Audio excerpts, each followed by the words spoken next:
Hey everybody, Rob Maurer here. Welcome back to Tesla Daily. Today we're going to be talking about a handful of analyst updates on Tesla stock. Also got some sales reporting out of China, just wholesale sales at this point, but we'll take a look at those numbers. Also got some sales reporting out of Germany. We'll check in on Twitter and a couple other items as well. All right, so looking at the stock, even though the analyst notes that we're going to talk about here in a second were all price target decreases from their previous price targets, Tesla today still with a pretty decent outperformance, basically finishing flat on the day, down 0.05% to close at 222.96. The Nasdaq was down 1%. That is a new low for the year, and in fact, the lowest price that the Nasdaq has hit since July 2020, so over 2 years. Could be a volatile week this week, of course, with the producer price index and consumer price index coming on Wednesday and Thursday mornings respectively. We've also got the meeting minutes from the last FOMC meeting coming out on Wednesday, and even though those are multiple weeks old at this point in time, always seem to cause some sort of a reaction. We did have some comments today from FOMC Vice Chair Lyle Brainerd. She said that the interest rate hikes that we have seen so far are still going to be working their way through the economy. Some could maybe interpret that as more dovish or indicative of slower rate hikes or less of a significant peak. But I mean, we've seen throughout the year that their expectations as we move through this haven't really meant a whole lot. They're going to continue to increase rates until rate policy is in a more restrictive place. I think once they're in that place, that'll give them more patience to see how things end up flushing through. One more item while we are on more broad topics here, just to check in, Twitter stock was up about 2.5% today. We didn't really get a whole lot of news on this over the weekend, maybe a bit surprising, but we do have a report from The Information, which says that they have been told by both Sequoia Capital and Binance that if Elon is successful with his acquisition, that their respective $800 million and $500 million equity investments in Twitter do remain committed to that transaction. So $1.3 billion there in total of the 7.1 that has been listed as an equity commitment so far. Of course, not all parties are going to comment on those commitments, but it is good to see some confirmation from a little bit of that capital. All right, let's move into the Tesla-specific news. We're going to start off with a few analyst updates. First here from Adam Jonas of Morgan Stanley.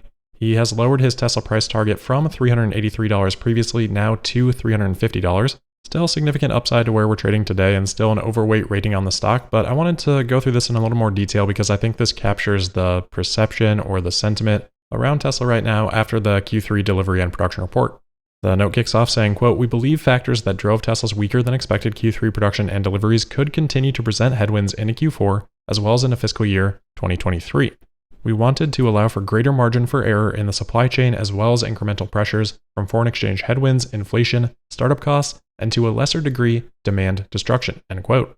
So all of a sudden, we've got these caution flags waving across multiple facets of this report. Morgan Stanley lowering their delivery expectations. They're lowering the gross margin expectations. We'll talk about those in a second. And then they're also highlighting possible demand destruction. They say, is Tesla experiencing demand destruction? Quote, "Very likely at the margin, although this would be reflected in shorter lead times and price declines in the months ahead as even EV consumers may be feeling the effects of inflation fatigue/buyer strike. Nevertheless, we believe Tesla will still sell every vehicle it can produce through the fiscal year 2023 forecast," end quote.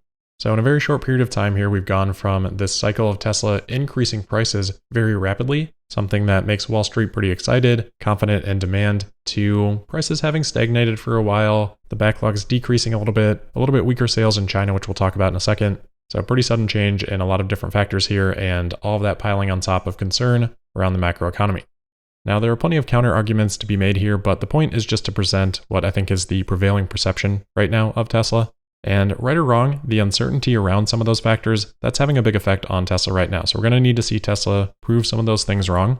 And I think the Q3 report is a pretty good opportunity to do that. If Tesla can demonstrate that their cost of goods sold is under control, maybe dropping a little bit, that will give investors confidence that Tesla is handling inflation and that even if they do need to drop prices, they can still maintain a very healthy margin. Anyway, back to the Jonas note, these caution flags that he is waving have caused him to make some changes in his model. He's lowered his delivery forecast for this year to 1.31 million vehicles from 1.37 million before. That means he's expecting right around 402,000 vehicles delivered in Q4. For next year, fiscal year 2023, he has dropped his delivery forecast from 2 million vehicles before now to 1.8 million. That's an average of 450,000 per quarter. That's lower than I believe Tesla's production rate is going to be in Q4.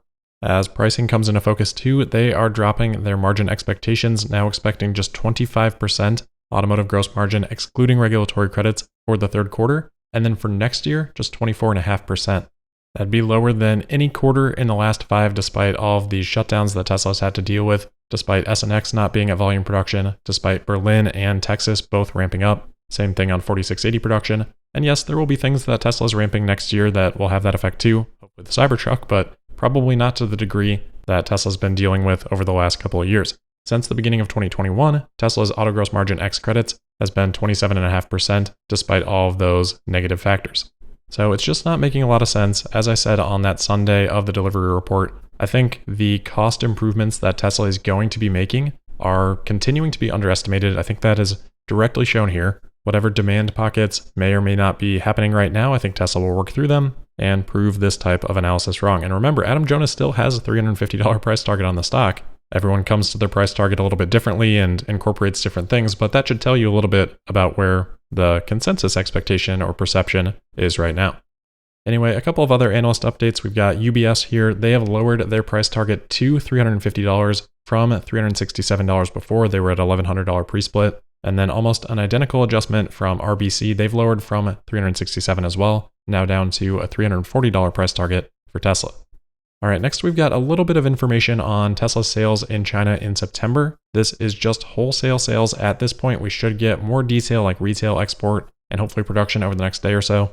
But for now, it's been reported that Tesla's wholesale sales, which remember is the sum of retail or domestic sales and export sales, were 83,135 vehicles in September. So this would be much lower than I would have expected before the delivery report came out. Remember, Tesla in July and August produced about 10,000 vehicles more than they ended up selling in those months. Usually that comes back in the last month, but my guess is in Q3 we're not going to end up seeing that because I expect production to be at least 80,000 plus. So what we're seeing here is probably some of those vehicles that Tesla ended up producing didn't even make it into the export figures. Probably just a lot of vehicles, even just on their way to the port, that weren't quite counted yet. So that's a strong clue that our suspicion that a lot of the delivery shortfall to production worldwide for the quarter was coming out of what was happening with Shanghai. Not terribly surprising there at this point. The other thing that I want to look at quickly here, since we'll get more information on this soon, don't want to overanalyze it, but if we assume that 20,000 vehicles or so did make it into that export tally for September, that would leave 63 to 73,000 that were sold domestically as retail sales, which at the midpoint of those, that would put Q3 retail sales at about 110,000 vehicles, which would be up almost exactly 50% from last year's Q3 retail sales. It would also put the year-to-date retail sales figure up about 50% from year-to-date at this point last year. So both of those numbers sound great, sound like healthy numbers right on track. Why would anyone have demand concerns with that type of growth? Well, if we look a little bit deeper here, you start to see maybe some concerns around smaller periods of time. If we look at the 6 months from Q4 to Q1, Tesla's sales in China over that 6-month period were about 225,000 vehicles. Now the last 6 months, Q2 to Q3, only about 200,000 vehicles, so down 10% on a rolling 6-month period. So the questions are, well, why didn't Tesla sell more in China when they've been able to do it before? And yes, you can listen to Tesla and believe that that is 100% a logistics-related move, or you can look at the backlog and say, hey, the backlog is down, Tesla didn't have the demand. As I've kind of said before, I think the reality is somewhere in the middle. Yes, I think there's a bit of a demand pocket here in China right now. As I've said, I think it's fair to have those conversations to talk about that and analyze it. I just think the implications of that are being overrated and that Tesla can manage through that. They have plenty of demand elsewhere at this point in time.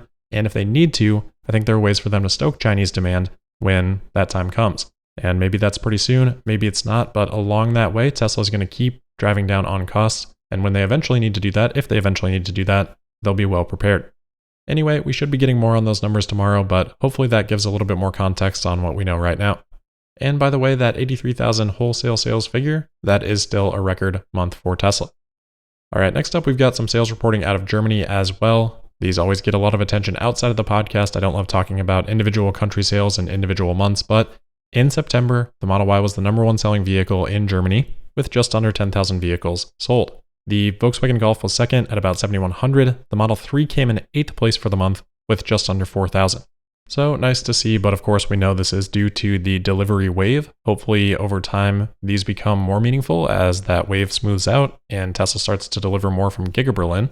But with those current factors, the year-to-date ranking is much more important. And on that, the Model Y ranks 16th. It's about 40,000 vehicles behind the Volkswagen Golf, so it does show that there's still plenty of room for Tesla to continue to grow. I think most of us expect that the Model Y will be the number one selling vehicle by units in the world. next year we should get a much better idea of how close Tesla is getting to that achievement in Germany.